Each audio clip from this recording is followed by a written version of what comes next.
Hi children, in yesterday's class we have learnt about food components. What are they? Carbohydrates, proteins, fats, vitamins and minerals.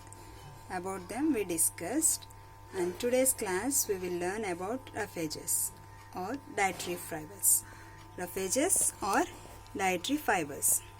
What are roughages? From where we get roughages?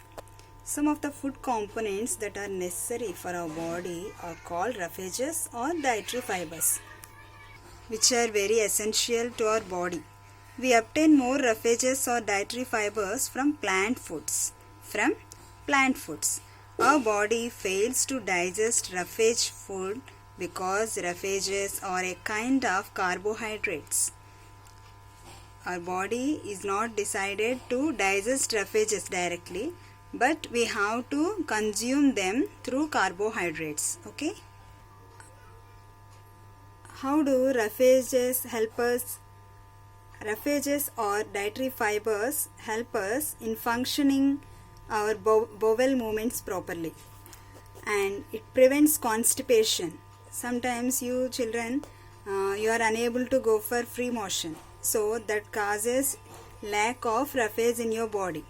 So roughages are very helpful in our constipation. They prevent our constipation, and it helps us in regular bowel movements so that our health will be good. Okay? Everyone must eat dietary fibers. What are the sources of dietary fibers? Dietary fiber food includes in fruits, vegetables, wheat, cereals. Fruits, vegetables, wheat and cereals. So this food we have to eat, and not only this, along with them some kind of roughage sources in vegetables include sweet potato, pumpkins, carrots, peas and many different kinds of beans, palak, spinach we eat, no? So all these contains roughages food. So children, don't avoid this food. Whenever your mother cook all these things, just have it and enjoy the food. It will help you in bowel movements properly, for the regular bowel movements. Okay? Roughage fibers in fruits include apples, bananas, papaya, berries and pears. Generally we eat some fruits by removing their peels, example banana, orange, etc. Right? But some fruits like apple, grapes and berries are eaten along with the peels. Most of the vegetables we eat also cooked along with their peels, tomato, brinjal, peas, etc. Some special dishes like chutneys are also prepared without removing peels, like mango, lemon, isn't it? But to obtain dietary fibers in our food, we should not discard or remove the peels of vegetables and fruits, because they too contain nutrients, which means peels also contain fibers which help in digestion. So what we have to do? Before eating or preparing food, wash the vegetables and fruits thoroughly in salt water, because nowadays farmers are spraying many pesticides on them.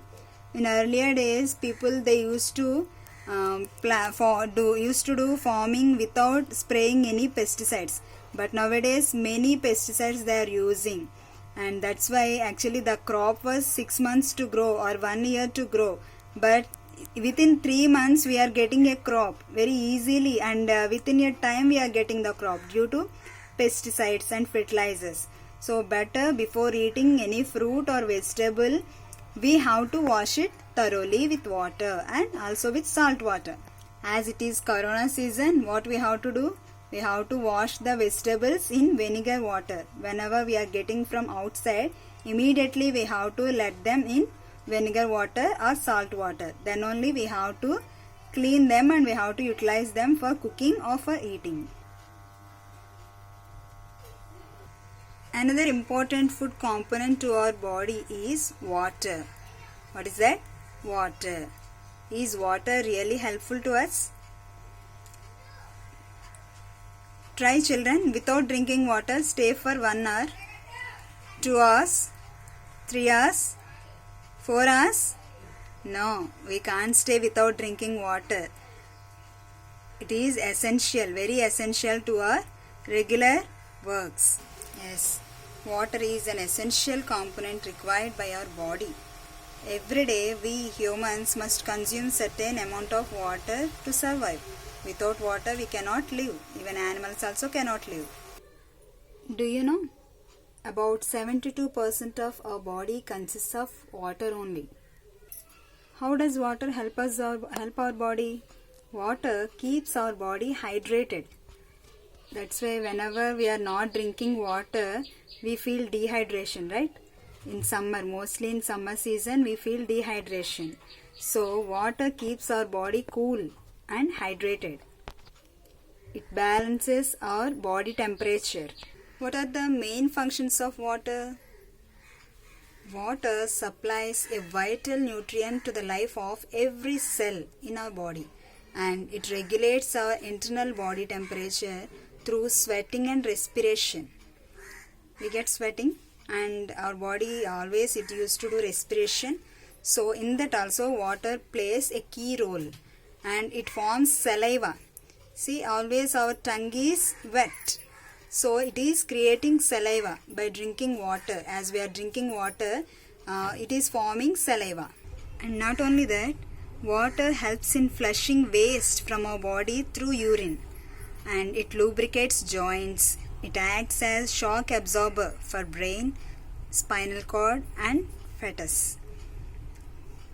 Acts as shock absorber to the brain, spinal cord and fetus. It protects heart from shocks. It controls blood pressure.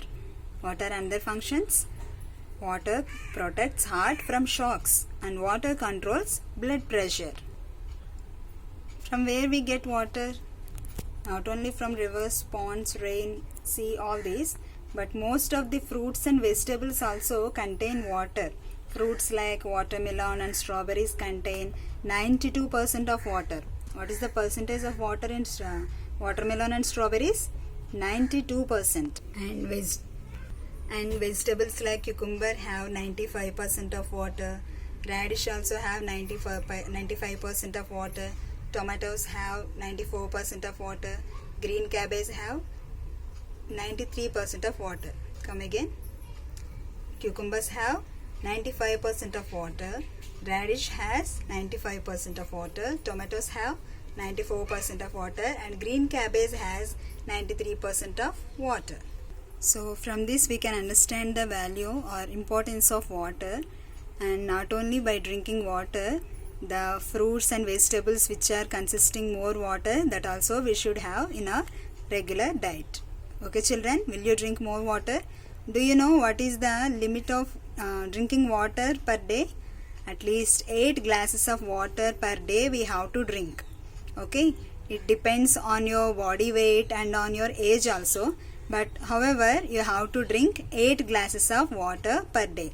Don't avoid drinking water. At least for each and every 1 hour you have to drink water.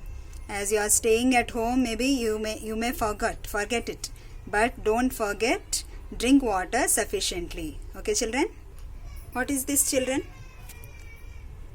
It is in the shape of triangle. Another name? Pyramid, right? It is a food pyramid. What is this? Food pyramid. If you observe it keenly, what is the bottom part? Carbohydrates. Yes or no? Potatoes, cereals, pulses, all these are having carbohydrates. And second one, fruits, vegetables, all these are consisting proteins. Yes. And third one, non-veg, oil, seeds, all these consisting fats. And last one, vitamins and minerals. Why I am showing this is, we should have balanced diet to our regular diet. Balanced diet. not eating completely carbohydrates or said to eat proteinized food, so we have to eat complete proteins wherever we get it, daily drinking milk or eating eggs. That's not sufficient, and that is not right way to eat. So we should have a particular diet that is called balanced diet. What is that diet name? Balanced diet. So what is balanced diet? The food that contains all the food components. What are the food components? Carbohydrates, proteins, fats, vitamins and minerals and nutrients in proper proportions is called balanced diet. Okay, the food that contains all the food components and nutrients in proper proportions is called a balanced diet. Not more, not less. In a proper proportions we should have. So to maintain a balanced diet, one should eat green salads and vegetables every day. Green salads and vegetables. Then you may ask me, what kind of food and what should we eat? See, if a person takes dal, rice, rotis, green vegetables and small quantity of oil, then all the food requirements of the body gets fulfilled. What are they? Dal, rice, rotis, green vegetables and a small quantity of oil. These are the full requirements of a body. So to maintain balanced diet, food must be cooked in a proper manner. So food items should not be overcooked, reheated, and also no washing after cutting them into small pieces, because the nutrients present in them will be lost. So we should not overcook and we should not reheat. Whatever food is prepared already, we used to reheat generally, right? As our mothers keep in refrigerators, after that we reheat and we utilize for the taking food, because we have to take in a hot way, hot food. So that's not a good idea, and we should not reheat any food. And after washing, after cutting the vegetables, we should not wash. So as they are containing so many nutrients, after cutting, if you wash it, all the nutrients will be lost. And food items like cereals, pulses, milk should be taken adequately, not less. Cereals, pulses, milk should be taken adequately. Sufficiently we should take all these things. Cooking oils and animal foods should be taken moderately. We should not eat much cooking oils. We should use less oil. And animal foods also we have to take moderately. Moderately means in a less way. But fruits, leafy vegetables and other kinds of vegetables must be taken plentifully, not in a moderate way, but we have to take plenty of fruits, leafy vegetables and other kinds of vegetables also plentifully. Fats like vanaspati, dalda, ghee, butter and cheese, these must be used sparingly. Sparingly means it's not compulsory to take, but we can use, but sparingly we have to use. What are they? Fatty items like vanaspati, dalda, ghee, butter and cheese. They must be used sparingly. So that is balanced diet we have to eat. Now, avoiding junk foods. Avoiding junk foods. Why should not we eat junk foods? The word junk refers to something like extra and useless. So junk food means which is extra and useless. So whatever we are taking balanced diet, that is enough for our diet. But if you are taking anything else, that is junk, extra, which is useless. So junk foods are poor in nutrients and having unnecessary fat. So junk foods are poor in nutrients. So we better not to eat junk foods. What are the junk foods which we eat generally? The food items like pizza, burger, noodles, french fries. They give us empty calories than proteins and vitamins. Just they give us empty calories. They give us calories which are unnecessary calories.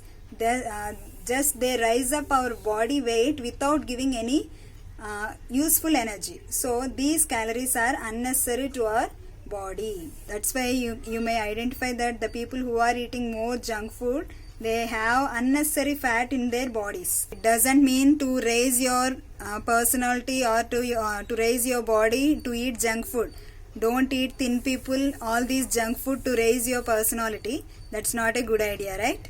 Eat healthy food, proteinized food. And not only that, junk food causes damage to our digestive system.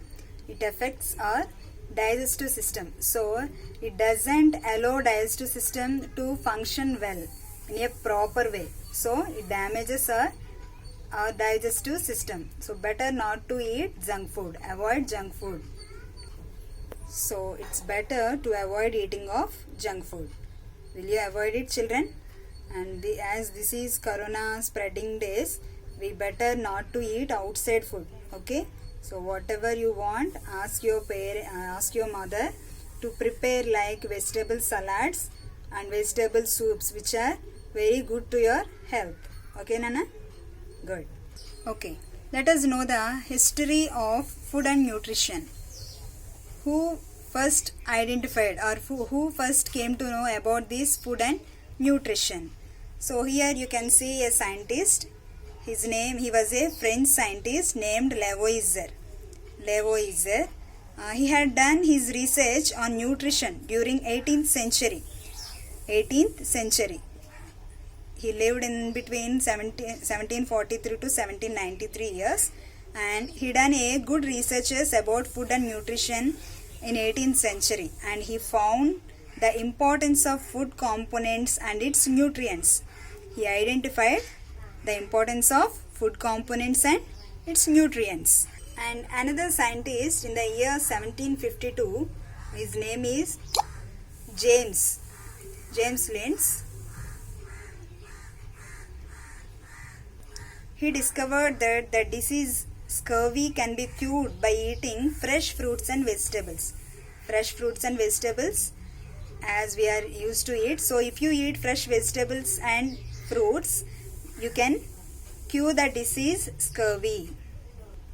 And finally, in the 19th century, they have discovered that the body obtains 3 substances from food. They are proteins, fats, carbohydrates. In 19th century, they have come to know about this. Okay, children,